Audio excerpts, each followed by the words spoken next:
Varicose veins కి సరైన చికిత్స కోసం సంప్రదించండి ఎవిస్ హాస్పిటల్. నమస్తే, మీరు చూస్తుంది సుమన్ టీవీ. నేను మీ కీర్తి. నాతో పాటు ప్రముఖ ఆస్ట్రాలజర్ బ్రహ్మశ్రీ నందిబట్ల శ్రీహరి శర్మ గురుగారు ఉన్నారు. నమస్తే గురుగారు. వాగర్థావివ సంపృక్తౌ వాగర్థ ప్రతిపత్తయే జగతః పితరౌ వందే పార్వతీ పరమేశ్వరౌ. ఆదిత్యాయ చ సోమాయ మంగళాయ బుధాయ చ గురు శుక్ర శనిభ్యశ్చ రాహవే కేతవే నమః. శృంగేరి జగద్గురు పీఠాధిపతులకి, కంచి పీఠాధిపతులకి నమస్కారములు తెలియజేసుకుంటూ కార్యక్రమాన్ని ప్రారంభిద్దాం. గురుగారు, ముక్కోటి ఏకాదశి, వైకుంఠ ఏకాదశి, అసలు ఏకాదశులకి చాలా చాలా ముఖ్యమైన రోజులు, చాలా ఆస్పిషియస్ డేగా మనం చెప్పుకుంటూ ఉంటాం కదా. అందులో ఈ వైకుంఠ ఏకాదశికి లేదా ఈ ముక్కోటి ఏకాదశికి ఉన్న ప్రాధాన్యత ఏంటి? మనం గమనించుకుంటేనమ్మా, వైకుంఠ ఏకాదశి, ఈ వైకుంఠ అనే శబ్దంతో 2 పర్వదినాలు వస్తున్నాయి. కార్తీక పౌర్ణమికి ముందు ఉండే చతుర్దశిని వైకుంఠ చతుర్దశి అని అంటారు.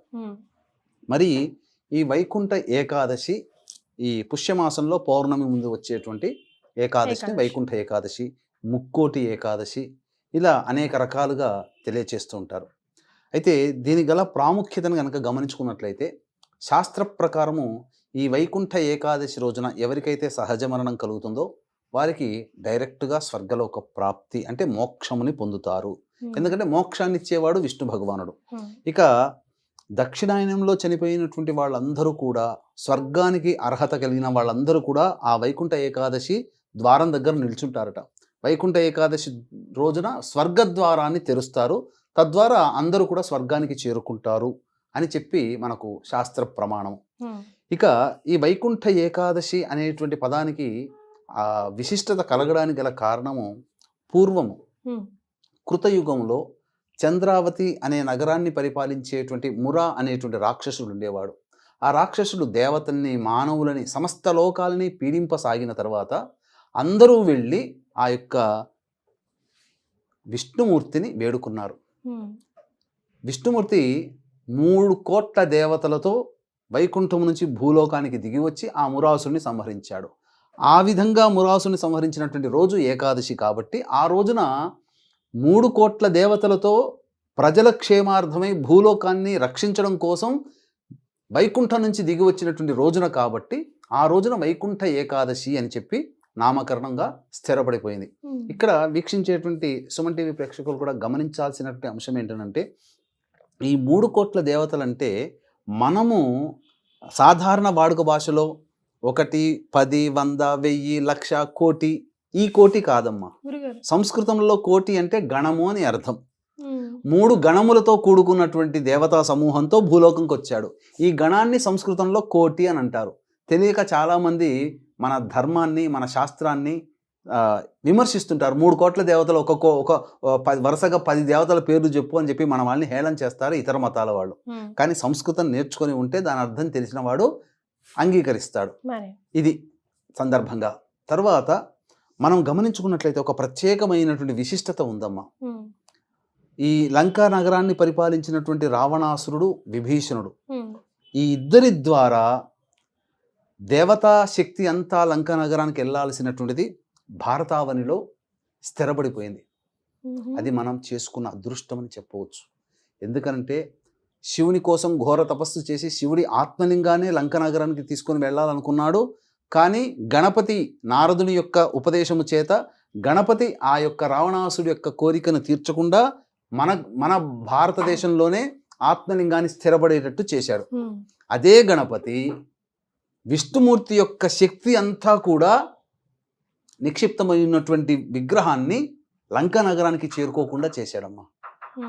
అది కూడా ఆ విష్ణుమూర్తి శక్తి కూడా మన భారతావనిలోనే స్థిరపడిపోయింది. గురుగారు, గోకర్ణే కదా, అంటే మన అందరికైతే గోకర్ణ గురించి ఎక్కువ శాతం తెలుసు. మరి మీరు చెప్పేది కూడా అదేలా అనిపించట్లేదు నాకు.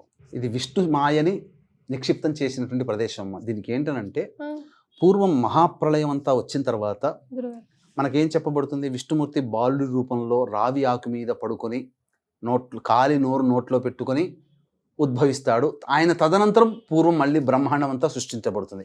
అదే విధంగా ఉన్నప్పుడు ఆయన మొత్తము భూమండలం అంతా కూడా, సృష్టి అంతా నీట మునిగిపోయినప్పుడు రావి ఆకు మీద పడుకొని వస్తూ ఉన్నాడు. లేచి చూసేసరికి పంచభూతాలు కూడాను సృష్టింపబడ్డాయి. ఆ తదనంతరం ఆ స్వామి యొక్క నాభి నుంచి కమలం ఉద్భవించడం, ఆ కమలంలో బ్రహ్మ జన్మించడం, ఇవన్నీ జరిగిపోయాయి. ఇక సృష్టి కార్యం మొదలు పెట్టాలి కదా. మరి బ్రహ్మ సృష్టి చేయాలనుకున్నప్పుడు ఆయనకు అన్ని శక్తులు కావాలి, అంత జ్ఞానము రావాలి. కాబట్టి సమస్తం ఈ యొక్క సృష్టిలో ఉన్నటువంటి సమస్త విజ్ఞానములు కానీ వేదములు కానీ అన్నీ ఆ యొక్క విష్ణుమూర్తి ఉపదేశం చేశాడు. కానీ ఆయన ఉపదేశం చేసినటువంటి జ్యోతిష్య భాగం మాత్రం బ్రహ్మదేవుడికి అర్థం కాలేదు. తదనంతరం ఈ జ్యోతిష్యంలోనే కదా నవగ్రహాలు ఇవన్నీ ఉన్నాయి. మానవుడి జన్మ జరగాలంటే నవగ్రహాల ఆధారంగానే కదా మానవుడి జన్మ. అసలు సృష్టి జరగాలంటే గ్రహాల యొక్క అవగతం కాలేకపోయేది. అప్పుడు విష్ణుమూర్తిని అడిగేసరికి విష్ణుమూర్తి ఒక విమాన రూపంలో ఉద్భవించాడు. విమానం అంటే ఇప్పుడు మనం చెప్పుకునే పుష్పక విమానం కానీ మనం ఆకాశంలో చూసే విమానం కాదమ్మా. విమానం అంటే అక్కడ సంస్కృతార్థము ఆ స్వామి పవళింపు సేవలో ఉండగా ఇరువురు దేవేరులు పాదములు ఒత్తుతూనే ఉండగా తన పరివారంతో కూడుకున్నటువంటి ఒక విగ్రహ రూపము, ఆ రూపము ద్వారా అవతరించి ఆ రూపంలో ఇంత చిన్న రూపం ఏర్పడింది. ఆ రూపం ద్వారా బ్రహ్మదేవుడికి జ్యోతిష్యాన్ని ఉపదేశం చేశాడు. జ్యోతిష్యం పూర్తిగా అవగతం అయిపోయింది. తదనంతరం విష్ణుమూర్తి వెళ్ళిపోతుంటుంటే నాకు ఇంతటి గొప్ప శక్తిని జ్యోతిష్య భాగాన్ని అందించి సృష్టికి ప్రారంభానికి మూల పురుషుడు అయ్యావు, కాబట్టి నీవు ఈ యొక్క విమానంలోనే స్థిరంగా ఉండిపో అని చెప్పేసి అని కోరుకుంటాడు. అంతటా బ్రహ్మ కోరిక మేరకు ఆ విధంగా ఉండిపోతాడు. ఆ శక్తి విష్ణు శక్తి అంతా ఆ యొక్క మందిరంలో ఉంటుంది, చిన్నగా ఉంటుందమ్మా.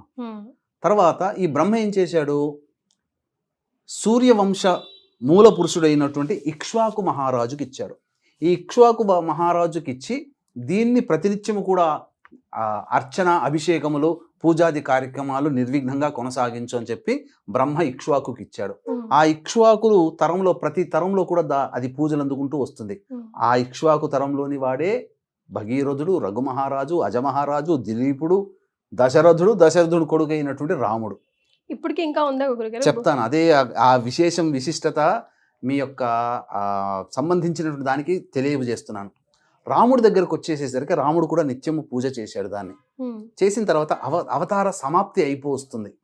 అంతటా ఏం చేశాడు, రాముడికి స్నేహితుడు విభీషణుడు పిలిపించి, విభీషణ, నా రామావతారం సమాప్తి కాబోతుంది, ఇక నేను చేయాల్సినటువంటి అన్ని రుణాలన్నీ తీర్చుకున్నాను, ఈ పూజా మందిరంలో ఉన్నటువంటి విష్ణు విమానాన్ని నీకు ఇస్తున్నాను, నీవు లంకా నగరానికి తీసుకుని వెళ్ళి అక్కడ నిత్యం పూజ చేస్తూ ఉండు అని చెప్పి రామాజ్ఞగా విభీషణుడికి ఇచ్చాడు. కళ్ళకద్దుకొని రామాజ్ఞగా భావించి విభీషణుడు లంకా నగరానికి వెళుతున్నాడు. వెళుతుంటే ఈ కావేరీ నదీ తీరానికి వచ్చాడు.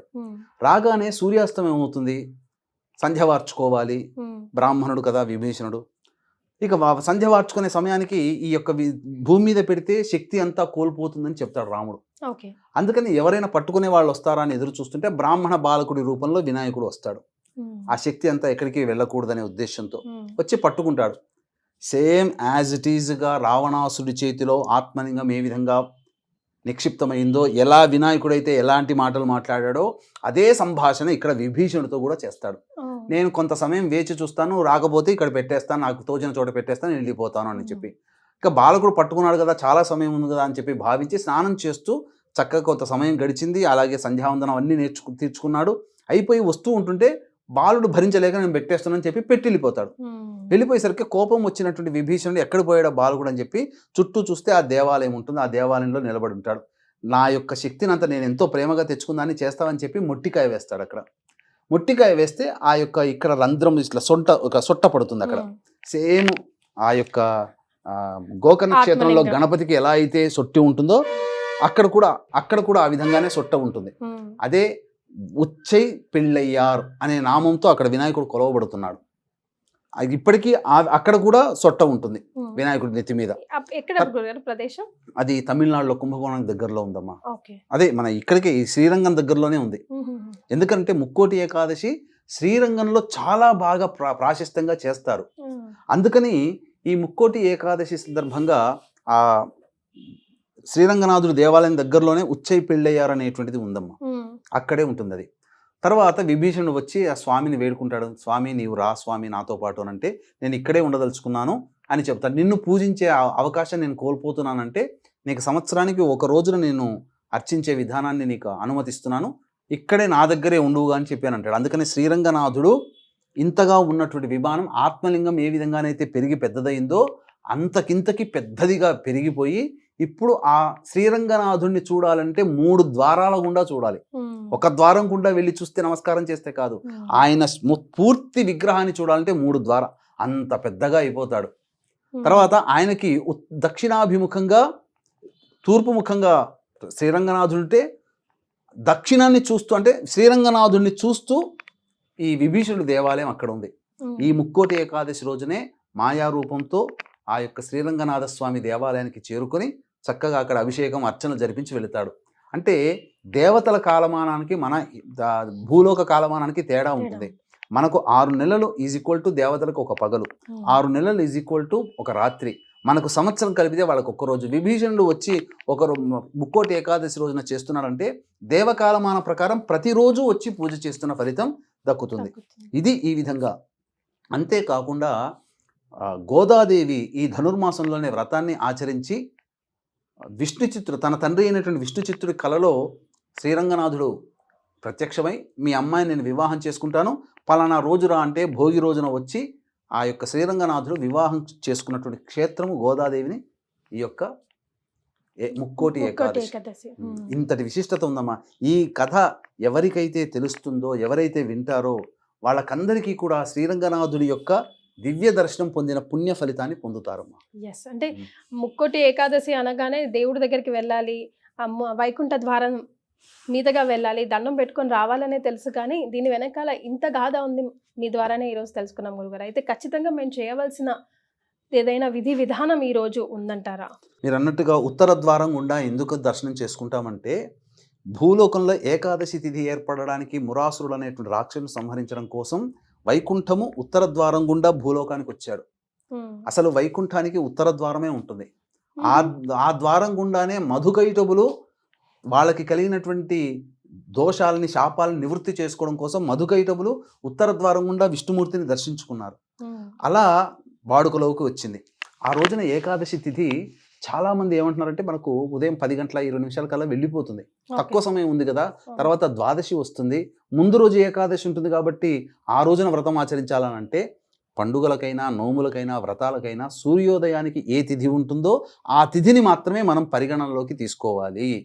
కాబట్టి 10వ తారీఖు రోజున ఉదయం సూర్యోదయానికి ఏకాదశి తిథి ఉంది కాబట్టి 3 గంటల కాలంలోనే బ్రహ్మ ముహూర్త కాలంలోనే చక్కగా లేచి కాలకృత్యాదులు తీర్చుకొని తులసి చెట్టు దగ్గర చక్కగా అలికి షట్కోణము వేసి అష్టదళ పద్మము వేసి షట్కోణము వేసి అక్కడ మధ్యలో ఆవునేతితో దీపారాధన చేసిన 2 దీపారాధనలు వెలిగించి విష్ణు సహస్రనామ పారాయణము లక్ష్మీ అష్టోత్తరము 3 సార్లు పారాయణం చేయాలి. తదనంతరం దగ్గరలో ఉన్నటువంటి ఏదైనా విష్ణు దేవాలయం, లక్ష్మీ నరసింహస్వామి కానీ, కృష్ణ మందిరం కానీ, రామాలయం కానీ, అలాగే వెంకటేశ్వర స్వామి దేవాలయం కానీ ఏదైనా విష్ణు సంబంధమైనటువంటి దేవతా మందిరానికి చేరుకొని అక్కడ కల్పిస్తున్నటువంటి ఉత్తర ద్వారం గుండా వెళ్ళి స్వామివారిని దర్శించుకొని ఇంటికి తిరిగి రావాలి. ఇదంతా 10 గంటల లోపల చేసుకోవచ్చునమ్మా. సమయం చాలా ఉంటుంది. ఇక ఆ రోజంతా కూడా పాటించాల్సినటువంటి నియమాలు, ఆ రోజంతా కూడాను ఉపవాసం ఉంటే చాలా మంచిది. అంటే ముక్కోటి ఏకాదశి రోజున ఉపవాసం ఉంటే 3 కోట్ల ఏకాదశులు ఉపవాసం ఉంటే ఎంత పుణ్య ఫలితం వస్తుందో అంతటి పుణ్య ఫలితం ఈ ముక్కోటి ఏకాదశి రోజున వస్తుందని చెప్పి మనకు శాస్త్ర ప్రమాణంగా చెప్పబడి ఉంది. ఆ రోజున ఉపవాసం అనగా షుగర్ బీపీలు ఇట్లాంటి అనారోగ్యంతో ఉన్నటువంటి వాళ్ళు పాలు పండ్ల పదార్థాలు తీసుకొని ఉండవచ్చు, తప్పులేదు. ఇక ఆ రోజంతా ఉపవాసం ఉండి చక్కగా పగటి పూట నిద్రపోకుండా విష్ణునామస్మరణం, విష్ణవే నమః విష్ణవే నమః లేదా నారాయణాయ నమః నారాయణాయ నమః నారాయణాయ నమః అనుకుంటూ అనుక్షణం తపిస్తూ జపిస్తూ ఉండాలి. ప్రదోషకాల సమయానికి మళ్ళీ శివాలయానికి చేరుకోవాలి. చేరుకొని ఆ యొక్క ఏకాదశి రుద్రుని కూడా సంబంధించినటువంటిది కాబట్టి ఆ యొక్క ప్రదోషకాల సమయంలో నవగ్రహాల చుట్టూ శివాయ నమః అంటూ 27 ప్రదక్షిణలు చేసి ఈశ్వరునికి అర్చన జరిపించుకోవాలి. తదనంతరం విష్ణు దేవాలయానికి చేరుకొని అక్కడ విష్ణు దేవాలయంలో కూడా చక్కగా విష్ణు సహస్రనామ పారాయణం దేవాలయంలో చేయాలి. చేసి అక్కడ స్వామికి అర్చన జరిపించుకొని ఇంటికి వచ్చి ఆ రోజంతా ఉపవాసం ఉండాలి. జాగరణ చేస్తే చాలా విశేషం. శివరాత్రి రోజున ఈశ్వరుని కోసం జాగరణ ఏ విధంగా చేస్తామో తొలి ఏకాదశి, వైకుంఠ ఏకాదశి, ముక్కోటి ఏకాదశి ఇలాంటి ఏకాదశులు పర్వదినాల్లో ఆ రోజున జాగరణ చేస్తే నారాయణ నామస్మరణ చేసుకుంటూ జాగరణ చేసి తెల్లారి మళ్ళీ సూర్యోదయ ముందే లేచి పడుకోకుండా ఉన్నప్పుడు సూర్యోదయం కల్లే మళ్ళీ కాలకృత్యాదులన్నీ తీర్చుకొని మళ్ళీ తులసి చెట్టు దగ్గర ఆవునేతితో దీపారాధన చేసి విష్ణు సహస్రనామ పారాయణం చేయాలి. 11వ తారీఖు రోజున 8:22 వరకు ద్వాదశి తిథి ఉంటుంది. తదనంతరం త్రయోదశి తిథి వస్తుంది. కాబట్టి ఏకాదశి ద్వాదశి 2 ఉపవాసం ఉన్నటువంటి ఫలితము మనకి ఈ యొక్క రోజున దక్కుతుంది. కాబట్టి ఇంట్లో వంటకములన్నీ పూర్తి చేసుకొని ఎవరైనా అభాగ్యులకి అనాథలకి ఎవరికైనా కానీ మాధ్యాహ్నిక సమయంలో అన్నము సమర్పించి అనగా అన్నదానము చేసి ఇంటికి వచ్చి దంపతులైనా ఎవరైనా కానీ వచ్చి భోజనం చేస్తే ఆ యొక్క పుణ్య ఫలితము అనంతమైనటువంటిదిగా చెప్పబడి ఉంది. ముఖ్యంగా కష్టాలని తీర్చేవాడు ఆ యొక్క విష్ణుమూర్తి. కాబట్టి కష్టాలన్నీ తొలగిపోతాయి. అంతేకాకుండా ఈ యొక్క 13వ తారీఖు రోజున భోగి సందర్భంగా పౌర్ణమి మరియు భోగి సందర్భంగా జాతకరీత్యా వివిధ సమస్యలతో బాధపడేటువంటి వాళ్ళకి, శని దోషములతో బాధపడేటువంటి వాళ్ళకి, గతజన్మ కర్మదోషాలతో బాధపడేటువంటి వాళ్ళు ఈ యొక్క భోగి పండుగ రోజున మధ్యాహ్నం 3 గంటలకి సర్వదోష నివారణ పూజలు హోమాలు పర్ హెడ్ 1500 రూపాయలకి చేయించడం జరుగుతుంది. 1 గంట వరకు కూడా గోత్రనామాలు నమోదు చేసుకోవచ్చు. అవకాశం ఉన్న వాళ్ళు కార్యక్రమం తదనంతరం కాంటాక్ట్ చేసి పూర్తి వివరాలు తెలుసుకోవచ్చు.